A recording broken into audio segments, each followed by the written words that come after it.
Senator Jinggoy, is it being implemented already? Yes, the Senate President officially notified the Office of Senator Estrada that the suspension order issued by the Sandigan Bayan will be implemented or was implemented beginning Monday, June 22.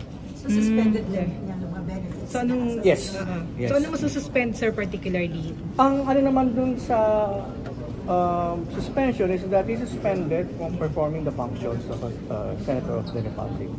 And kasama po yung pagiging senator judge. So, di ba?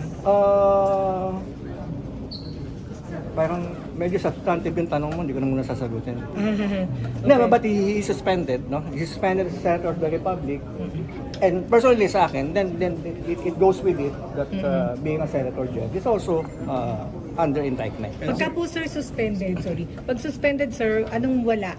At sweldo, benefits, ano pong wala? Yeah, the salaries and benefits will have to be suspended because you're not allowed to perform your functions.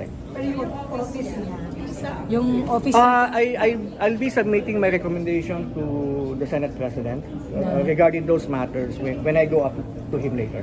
Pero paano ngayon, sir, yung opisina niya, kung suspended si Senator Jinggoy, paano yung office niya po? No, it's a suspension pendente lite, automatically lifted